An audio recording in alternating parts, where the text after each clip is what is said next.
বিসমিল্লাহির রহমানির রহিম। আমি সবাইকে সালাম জানাচ্ছি, আসসালামু আলাইকুম।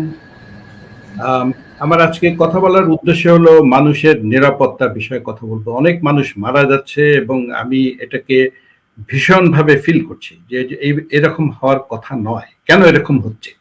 এত বছর পরে আমাদের স্বাধীনতার চেতনার সবচেয়ে বড় গুরুত্বপূর্ণ বিষয় ছিল নিরাপত্তা। মানুষ নিরাপদে থাকবে, মানুষ ভালো থাকবে, এটাই আমাদের স্বাধীনতার চেতনা। কিন্তু সেই চেতনা আজকে কেন ইয়াং ছেলেদের রক্তের সাথে ভেসে যাচ্ছে? এটা হচ্ছে আমার কাছে সবচেয়ে বড় জিজ্ঞাসা। বিশেষ করে আমি আমার সুদীর্ঘ 29 বছর সার্ভিস লাইফে আমি বহু ইমার্জেন্সি দেখেছি, বহু ইমার্জেন্সি, এবং সেই ইমার্জেন্সি আমি নিজে সহ আমি সফলভাবে হ্যান্ডলিং করতেও দেখেছি। কিন্তু আজকে যেটা কোনোভাবেই হচ্ছে না, যার জন্য আমাদের সন্তানেরা আমাদের উপর বিশ্বাস রাখতে পারছে না, আমাদের মানুষরা আমাদেরকে বিশ্বাস করছে না। এই বিশ্বাসহীনতার পর্যায়ে আমরা কিভাবে আসলাম এবং কিভাবে এটা থেকে উত্তরণ করা যেতে পারে, আমি সেটার বিষয়ে কয়েকটি কথা বলতে চাই। বিশেষ করে জেনারেল ওয়াকার, আমি আমার অনুষ্প্রতিম, আমি স্নেহ করি। আমি বিশেষ করে তাকে বলবো যে you are the right person এই মুহূর্তে সবকিছু নিয়ন্ত্রণ নিয়ে এসে মানুষের নিরাপত্তা বিধান করা, এটার কোনো ব্যতিক্রম নাই।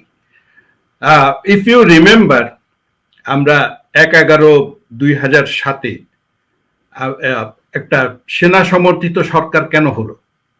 কারণ মানুষ রাস্তায় মারা যাচ্ছিল। যখন রাষ্ট্রপতি ইয়াজউদ্দিন সাহেবের বঙ্গভবনে গিয়ে 3 সার্ভিস চিফ এবং ডিজিএফআই ব্রিফিং দিল যে আমাদেরকে অবশ্যই ইমার্জেন্সি ঘোষণা করতে হবে, আমাদেরকে নতুন একটা সরকার ব্যবস্থা আনতে হবে, কারণ মানুষ রাস্তাঘাটে মারা যাচ্ছে। 28 অক্টোবরের ঘটনার উদাহরণ দিয়ে ওনাকে বোঝানো হলো যে আমাদেরকে টেক ওভার করতে হবে, এই কারণে এই যে তত্ত্বাবধায়ক আছে তাকে রিমুভ করতে হবে এবং আমাদেরকে নিরাপত্তা ইমিডিয়েট ফিরিয়ে নিয়ে আসতে হবে। সেই সেই অবস্থায় সেনাবাহিনী সমর্থিত সরকার গঠিত হয়েছিল। এখন যে ইমার্জেন্সি, সেটা কি তার চেয়ে কোন অংশে কম নাকি বেশি? আমি ওয়াকারকে বলবো, please evaluate, please weigh the situation. কোন সিচুয়েশন কতটা জরুরি?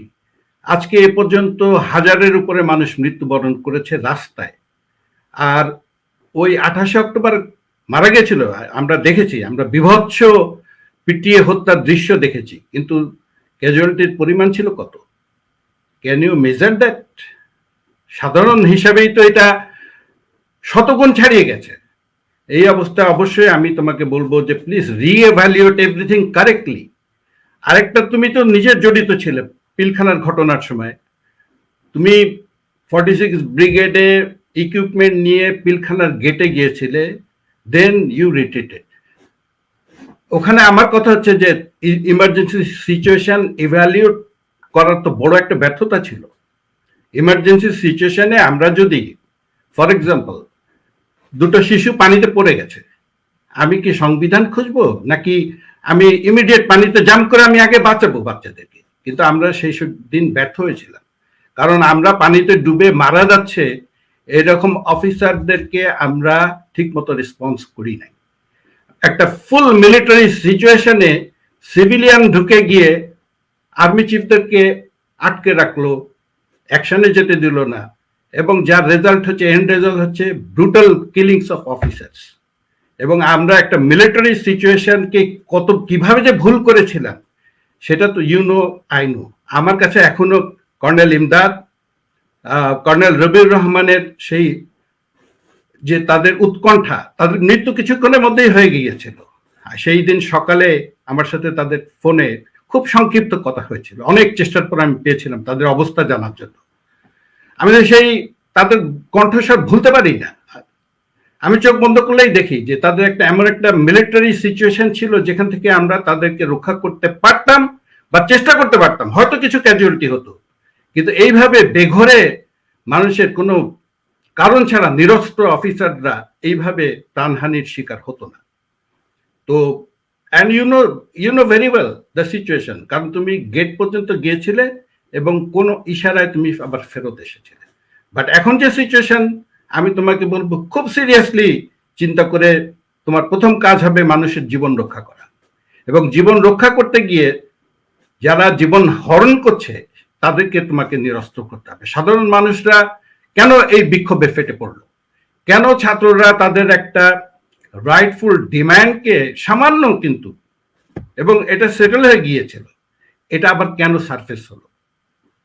তো এই জিনিসগুলো তো এখন বলে লাভ নাই। ডিনামাইটের যে ফিতা থাকে যেখানে আগুন দেওয়া হয়, সেই আগুনটা জ্বলতে জ্বলতে তখন তো নিভিয়ে ফেলার যেত, কিন্তু আমরা সেটাকে অবহেলা করেছি। এখন আমি মনে করি ডিনামাইট না, এটা ছিল nuclear device, 2 stage nuclear device, যার প্রথম স্টেজটা অলরেডি এক্সপ্লোডেড এবং প্রচুর ক্যাজুয়ালিটি হয়েছে। এখন বড় যে অংশটুকু, সেটা বাঁচানোর দায়িত্ব তোমার। Please reevaluate the situation. এবং তুমি যারা তোমার বাহিনীর পাশে থেকে গুলি করছে, স্নাইপার গুলি করছে বা এলোপাতাড়ি গুলিতে অনেকে মারা গেছে, অনেক শিশু ঘরের ভেতরে মারা গেছে, এটা কি একটা প্রফেশনাল শুটারের গুলিতে মারা যেতে পারে? I don't believe that, really I don't believe that. এটা খুব ডেলিবারেটলি তাদেরকে হত্যা করা হচ্ছে, এই শিশুদেরকে। জানলার দিকে ফায়ার করে কে? বা আমরা জানি একটা ডিফ্লেক্টেড বুলেট যদি একদিকে কোনো শক্ত জায়গায় আঘাত করে অন্যদিকে চলে যায়, সেটাও মানুষের প্রাণ হরণ করতে পারে। আমরা তো সেভাবে ফায়ার করি না। We know about the trajectory, we know about the line of fire. তো এটা কে করলো, কারা করলো? তোমাকে এইগুলো একটু বের করতে হবে। আরেকটা বিষয় আমি বলবো, হ্যাঁ সংবিধান আছে, এই আছে। আমি আমেরিকাতে থাকি, আমেরিকার সংবিধান 30 পাতার একটা ছোট বই, চটি বই, পকেটে রাখা যায়। ডিক্লারেশন অফ ইন্ডিপেন্ডেন্স এবং কনস্টিটিউশন, আমেরিকার ছোট বই, এটা একটা গাইডলাইন দেয় মাত্র। এর ভিত্তিতে ব্যাপক আইন করা হয়, রুলস রেগুলেশন জারি করা হয় মানুষের জীবন রক্ষার্থে। এখন আমাদের দেশে যখন মানুষ রাস্তাঘাটে এইভাবে মারা যাচ্ছে, কনস্টিটিউশন সেখানে ফাংশন করছে না, করার কথাও না। 2টা শিশু পানিতে পড়ে গেছে বা একটা বাড়িতে আগুন লেগেছে, তুমি কি কনস্টিটিউশনে খুঁজবে যে কনস্টিটিউশন কি বলে?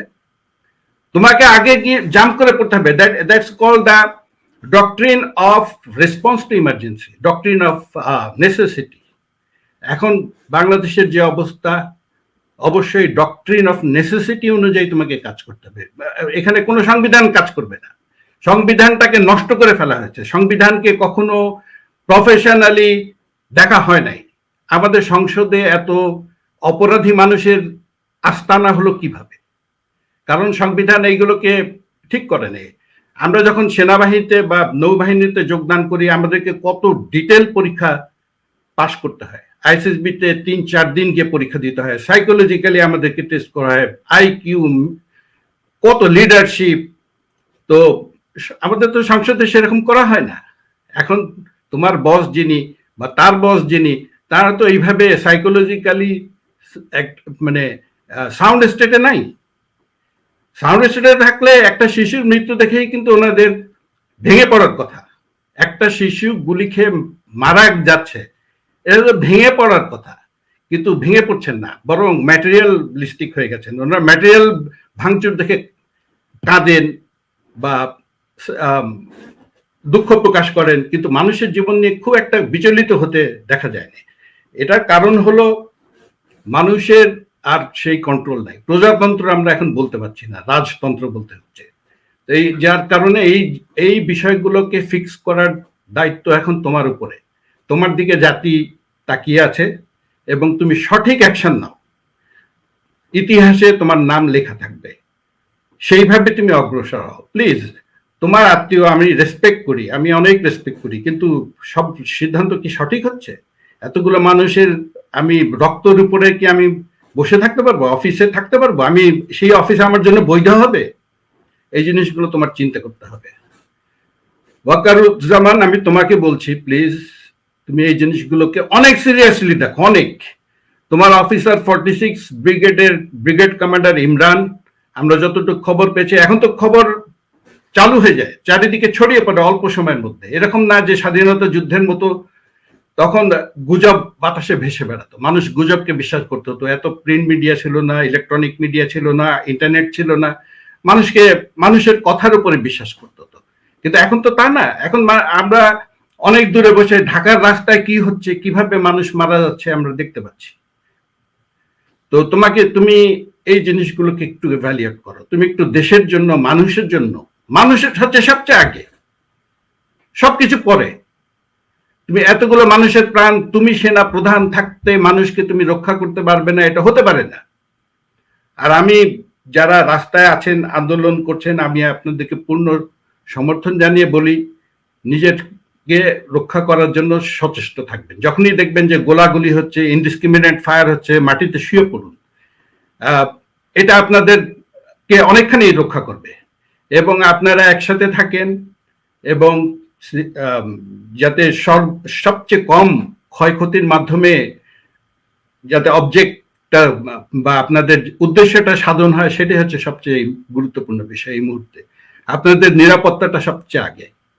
ভালো থাকেন, আমি সবার জন্য দোয়া করি, আল্লাহ সবার শুভবুদ্ধির উদয় ঘটুক, সেই দোয়া করে আমি শেষ করছি। আমি আসলে খুবই আপসেট, এইরকম ঘটনা কখন শেষ হবে, কখন আমি কথা বলতে পারবো। এই যে আমাদের ইন্টারনেট বন্ধ, আমাদের কাজকর্ম বন্ধ, মানুষ কি খাবে?